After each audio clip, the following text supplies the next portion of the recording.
Hai semuanya, kita kembali lagi dengan channel Kauri TV. Yang belum subscribe, silahkan di subscribe terlebih dahulu, kemudian klik lonceng notifikasinya.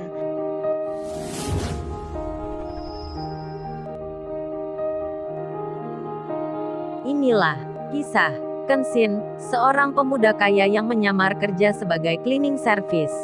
Versi Kauri TV, episode 192. Mendengar ucapan Gunawan, Kenshin langsung berdiri, melihat ke depan. Kemudian, ia bicara ke orang itu. Kenshin berucap, "Maaf ya Pak, apa Bapak ini bisa sopan sedikit ya? Ini kan tempat orang kerja." Gunawan membalas dengan berkata, "Emang lu itu siapa boy? Kok berani main perintah? Pakai menasehati segala?" Kenshin menjawab, "Ini saya temannya dari orang yang punya usaha ini." Gunawan itu bicara, "Oh jadi lu temannya? Lantas lu bisa apa kalau restoran temanmu ini akan ditutup? Angkat kaki dari sini." Lalu, Kenshin bertanya, "Bukannya itu waktu sewa tempat ini masih 2 bulan lagi? Kenapa Bapak ini pingin cepat-cepat menutupnya?" Orang itu pun menyahut, "Ah itu bukan urusan lu, tanya aja temanmu. Karena dia sudah melanggar aturan."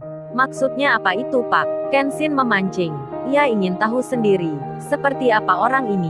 Lantas, orang tersebut berucap, "Karena temanmu itu telah memindahkan banner tanpa izin yang punya lahan." Bersamaan tanya Kenshin, suara mobil terdengar dari luar. Mobil itu berjalan perlahan, mendekat di halaman parkir restoran. Nampaknya itu seseorang yang ditelepon Kenshin barusan. Di dalam sendiri, Kenshin segera menjawab, "Dari pernyataan Gunawan." Kenshin itu berucap, "Apa ada buktinya Pak? Kalau teman saya yang memindahkan banner?" Orang itu pun berkata, "Lu gak usah tanya bukti. Ini kagak ada hubungannya dengan kacung kayak lu." What's? Kenshin dibilang kacung, yang artinya pesuruh, pembantu. Bersamaan hal itu, orang yang ditelepon Kenshin telah tiba di tempat ini. Terlihat, ia membuka pintu kaca, lalu berkata, dengan menyapa, "Selamat sore Tuan Muda, saya sudah hadir di sini." Gunawan mendengar seseorang bicara, lalu ia melihat ke belakang. Terkagetlah dirinya, pengacara terkenal, tiba-tiba ada di sini, menyapa anak muda yang ada di depannya. Dia itu adalah Bang Hotman.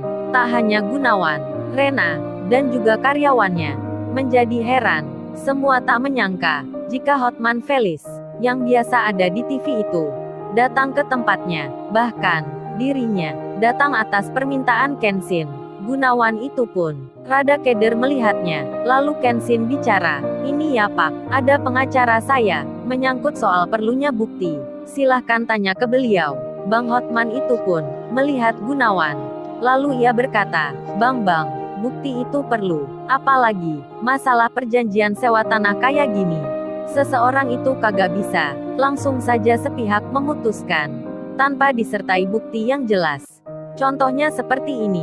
Bang Hotman Feris itu berkata pada Kenshin, "Coba Tuan Muda diputar buktinya itu." Rupanya, di dalam telepon tadi, Kenshin telah menceritakan permasalahannya. Tak luput pula, ia mengirim video. Hingga, Bang Hotman Feris telah mengetahui sebelumnya perihal rekaman tersebut.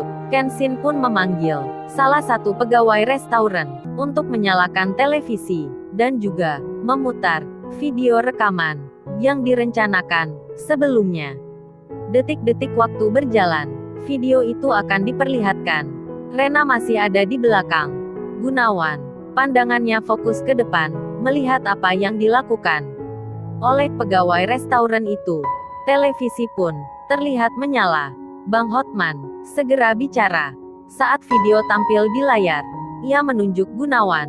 "Hei Bang, itu. Coba Anda lihat rekaman itu. Ini bukti yang nyata. Coba lu perhatikan. Siapa yang memindahkan banner? Pemilik restoran ini, atau ada orang lain?" Bang Hotman pun bicara pada Kenshin. "Tuan Muda, kalau gitu, kita laporin aja orang itu ke polisi." Bang Hotman sambil menunjuk layar televisi. Gunawan dan temannya yang ada di belakangnya itu berkeringat dingin ketakutan, karena tak menyangka Kejadian tadi malam, ada yang merekam, hingga tanpa bicara lagi, tanpa membantah hal itu, ia pun mengakui, jika dirinya hanya mendapat perintah dari atasannya itu. Bang Hotman pun bertanya, terus gimana ini? Apa masalah penutupan restoran ini akan dilanjutkan, atau Anda biarkan sampai habis waktunya?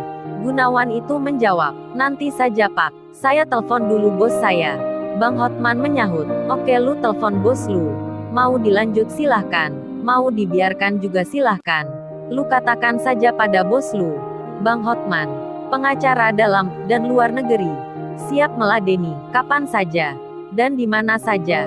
Gunawan itu pun menjadi panik sendiri, lalu ia memutuskan mengurungkan niatnya bersama temannya. Dengan tergesa-gesa, ia segera meninggalkan restoran itu. Terlihatlah mereka mundur, tak melanjutkan lagi rencananya. Mungkin karena bukti yang kuat itu, apalagi ada pengacara terkenal. Sementara di luar sendiri, nampak beberapa orang sedang berdiri, yang mereka itu bukan orang suruhan sang bos properti. Jadinya, rasa khawatir yang berlebih, ketakutan yang tiba-tiba kini ada di benak mereka, hingga jalannya sudah tak tegap lagi. Seperti sebelumnya, si Rena sendiri seolah tak percaya masalah itu dengan mudah diselesaikan. Semua karyawan pun bersorak mendatangi Kenshin dan Bang Hotman. Lalu, di tengah itu, Rena yang ada di situ mendengar kalimat pengacara tersebut. Banyak sudah nggak usah khawatir lagi. Saya yakin mereka itu tak akan kembali mengusik sampai habis waktunya ini. Karena Mbak ini ada bukti yang jelas. Kalau Mbaknya mau, bisa dilanjut dengan tuntutan ke pihak mereka. Saya yakin 1000% akan menang. Si Rena pun menjawab, terima kasih banyak Pak, sampai sini aja masalahnya, entar malah jadi panjang. Lalu pembicaraan pun berlanjut. Mereka semua duduk di tempat itu sambil menikmati hidangan roti. Di tengah hal tersebut, si Rena ingin berterima kasih pada temannya Kenshin yang merekam video. Ia ingin berucap secara langsung. Si Rena itu mengutarakan maksudnya. Kenshin pun mengerti. Kemudian diteleponlah Iwan melalui WhatsApp dengan panggilan video. Video call pun tersambung. Iwan yang ada di luar, di halaman belakang, di taman bunga, lagi duduk sendiri, sedang menikmati kopi. Tiba-tiba, handphonenya berbunyi. Nomor Kenshin yang terlihat. Iwan pun mengangkatnya. Kenshin langsung menyapa, "Hewan, ada yang mau bicara ini." Iwan terkejut. Kenshin bicara singkat, tak pula menjelaskan maksudnya, dan suara Kenshin tak ada lagi. Hingga Iwan bertanya, "Kenshin ini gimana ya? Habis bicara, langsung menghilang. Kayak hantu aja dia, nakutin gua di sore gini." Ternyata, handphonenya Kenshin sedang dibawa Rena ke tempat yang agak sepi dari suara. Karena dirinya ingin bicara tanpa gangguan. Kenshin sendiri masih bersama dengan Bang Hotman dan yang lainnya. Lalu, Iwan menjadi kaget. Tiba-tiba di video call itu, nampak wanita yang menyapanya. Sedang saat itu, dirinya sedang menyeruput kopi. Dikarenakan terkejut melihat hal itu, kopi yang sedang diseruput menjadi terjatuh, tumpah semua mengenai baju yang dipakainya itu.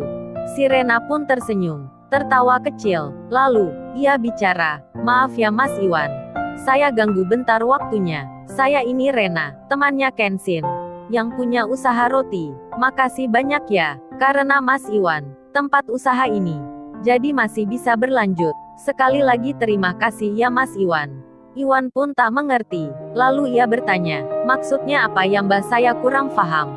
Rena menjelaskan, "Itu karena Mas Iwan tadi malam merekam tempat restoran ini." Iwan masih belum mengerti. Si Rena pun bicara lagi, "Nanti Masnya tanya aja ya ke Kenshin." Di tengah itu, handphone yang dipegang Rena berdering. Nomor yang dilihatnya tak ada nama. Rena tak berani mengangkatnya. Karena ini handphonenya Kenshin. Namun, nomor itu tak berhenti menelpon, hingga 3 kali terdengar memanggil. Karena dirasa mungkin ini penting, si Rena pun mengangkatnya. Lalu, bagaimana kisah selanjutnya? Subscribe channel ini untuk episode berikutnya. Terima kasih.